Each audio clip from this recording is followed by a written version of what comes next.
Hi all, welcome to SS info Tamil. இன்றைக்கி நம்ம ஏர் fryer recipes தான் பார்க்க போகிறோம் இந்த வீடியோவில்.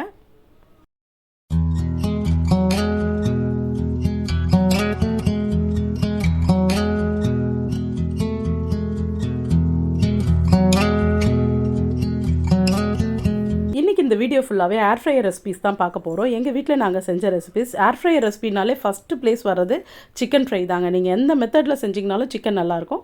இந்த ஸ்டைல் வந்து கேஎஃப்சி சிக்கன், அதுக்கேற்ற கோட்டிங் எல்லாமே கொடுத்துட்டு, என்ன கேஎஃப்சினா டீப் ஃப்ரை பண்ணுவாங்க. நாங்கள் டீப் ஃப்ரையே பண்ணல, ஒன்லி 3 ஸ்பூன் ஆயில் மட்டும் விட்டுட்டு செஞ்சோம். இதுவும் கிட்டத்தட்ட அந்த டேஸ்ட்டுக்கு ஈக்குவலாகவே வந்துருச்சு எங்களுக்கு அவுட்புட்டு.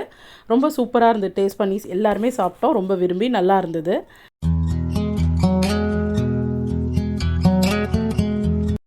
நம்ம வீட்லேயே சூப்பராக நம்மக்கிட்ட ஏர் ஃப்ரையர் இருந்தால் இந்த மாதிரி சூப்பராக பண்ணலாம். இதுலேயே நீங்கள் சிக்கன் 65 பண்ணிக்கலாம், மீன் ஃப்ரை பண்ணலாம், என்ன ஒன்றா பண்ணலாம் நம்ம ஏர் ஃப்ரையரில். நீங்கள் ஏர் ஃப்ரையர் வந்து என்ன மாடல் செலக்ட் பண்ணி வாங்குறீங்க தான். நான் வந்து பீஜனில் இந்த ஏர் ஃப்ரையர் தான் வாங்கியிருந்தேன். பட் நீங்கள் வாங்கும் போது எந்த ஏர் ஃப்ரையர், இப்போ வந்து கிளாஸ் மாடல்லாம் நிறைய வந்துடுச்சு, அந்த மாதிரி எதாவது செலக்ட் பண்ணி வாங்குங்க. ரொம்ப சூப்பராக இருக்கும் அவுட்புட்டு. ஈவினிங் ஸ்நாக்ஸ்க்கு பார்த்திங்கன்னா கார்ன் மிக்ஸ்டு சாலட்ஸ் தான் பண்ணியிருந்தோம். ரொம்ப சூப்பராக இருந்தது இந்த மிக்ஸ்டு சாலட்ஸ். ஆனியன், டொமேட்டோ, அப்புறம் மஞ்சத்தூள், உப்பு, லெமன் எல்லாத்தையும் ஒரே பாட்டில் போட்டு மிக்ஸ் பண்ணி கொஞ்சம் வெந்த மாதிரி பதத்தில் எடுக்கிறதுக்காக தான் இது எல்லாத்தையும் ஒன்றாவே போடுறோம். அப்படியே டேரெக்டாக சாப்பிடும்போது ஒரு மாதிரி இருக்கும். இந்த மாதிரி ஏர் ஃப்ரையரில் செய்கிறதுனால கொஞ்சம் வெந்த மாதிரியும் இருக்கும், நம்மளுக்கு கொஞ்சம் சாப்பிடவும் நல்லாயிருக்கும். இந்த டேஸ்ட் ரொம்ப நல்லா இருந்தது. நிஜமாலுமே நாங்கள் ஒரு டிஃப்ரெண்ட்டாக ட்ரை பண்ணியிருந்தோம். எல்லாம் ஹெல்த்தியான ஐட்டம் போட்டு நல்லா மிக்ஸ் பண்ணிட்டேன். ஏர் ஃப்ரையர் ஆன் பண்ணிவிட்டு 185 டிகிரி செல்சியஸ் வச்சுட்டு 10 மினிட்ஸ் வச்சிங்கன்னா போதும். நல்லா ஒரு பாயில்டு ஆன மாதிரி, பாதி பாயில்டு ஆன மாதிரி கிடச்சிரும். அது கூட நீங்கள் பொரியோ இல்லை வேறு என்ன உங்களுக்கு தோணுதோ அதை மிக்ஸ் பண்ணி சாலட் மாதிரி சாப்பிட்லாம். ரொம்ப சூப்பராக இருக்கும்.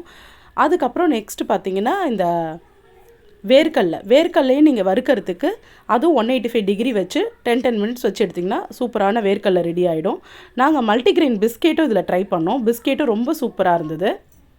பிஸ்கெட்ஸ்லாம் பார்த்திங்கன்னா ஓவன் அந்த மாதிரி டைப்பில் தான் நல்லா வரும். பட் இதுலேயே எங்களுக்கு சும்மா ட்ரை தான் பண்ணியிருந்தோம். பட் ஆனால் சூப்பராக வந்தது. பிஸ்கெட்ஸ்க்கு தேவையான மாவெல்லாம் போட்டு பிசைஞ்சிட்டு அந்த ரவுண்ட்லாம் ஷேப்லாம் வச்சுட்டு 185 டிகிரியில் 10 மினிட்ஸ் வச்சு எடுத்தேன். சூப்பராக கிறிஸ்பியாக, நாம் வெளியில் இவ்வளோ நாள் எதுக்கு வெளியில் வாங்கிட்டு இருந்தோன்ற அளவுக்கு சூப்பராக ரெடி ஆகிடுச்சு எங்களுக்கு பிஸ்கெட்ஸு. ரொம்ப நல்லா வந்துருந்தது அவுட்புட்டு. நான் ஒரு கோட்டிங்காக மேலே முந்திரி பருப்புலாம் அந்த பிசையும் போதே நம்ம வச்சிடணும். அதை அப்போ தான் கொஞ்சம் பார்க்குறதுக்கும் நல்லா அழகாக லுக்காக இருக்கும். அதோட டீட்டெயில் வீடியோவும் போட்டிருக்கேன் இதுக்கு முன்னாடி. இதில் ஃபிஷ் ஃப்ரையும் பார்த்திங்கன்னா, நீங்கள் ஃபிஷ்ஷுக்கு என்ன கோட்டிங் மசாலா கோட் பண்ணுவோமோ கோட் பண்ணிவிட்டு 2 ஹவர்ஸ் ஊற வச்சுட்டு 185 டிகிரி செல்சியஸில் 15 மினிட்ஸ் வச்சு எடுத்துட்டோன்னா சூப்பரான ஆயிலே இல்லாத ஃபிஷ் ஃப்ரையும் ரெடி ஆகிடும். இதுலேயே ரொம்ப நல்லாயிருக்கும். அப்புறம் ஸ்மைலி வந்து இது வந்து நான் கடையில் தான் வாங்கிட்டு குழந்தைங்களுக்கு அப்படியே ஏர் ஃப்ரையரில் வந்து வச்சுட்டு 10 மினிட்ஸ் 9 மினிட்ஸ் வச்சா போதும் 185 டிகிரி செல்சியஸில். அதுவும் வச்சு எடுத்தால் சூப்பரான ஸ்மைலி ரெடி ஆகிடும். இதை நம்ம பொட்டேட்டோ இருந்தால் வீட்லேயே செய்யலாம், அதுவும் சூப்பராக இருக்கும். நெக்ஸ்ட்டு பார்த்திங்கன்னா பொடி இட்லி ஃப்ரை தான் ஏர் ஃப்ரையரில் ட்ரை பண்ணியிருந்தோம். நம்ம வந்து கடாயில் போட்டு ஆயில் நிறைய விட்டு வறுக்கணும். இதில் ஜஸ்ட்டு இட்லியை கட் பண்ணி போட்டுட்டு நம்ம இட்லி பொடி போட்டுக்கிட்டேன், கொஞ்சம் கீ போட்டுட்டு மிளகா பொடி அதெல்லாம் போட்டுட்டு நீங்கள் ஏர் ஃப்ரையரில் 185 டிகிரி செல்சியஸ் வச்சுட்டு அதே மெத்தடில் தான் 10 மினிட்ஸ் வச்சு எடுத்தோன்னா சூப்பரான பொடி இட்லி ஃப்ரை ரெடி ஆகிடுச்சு.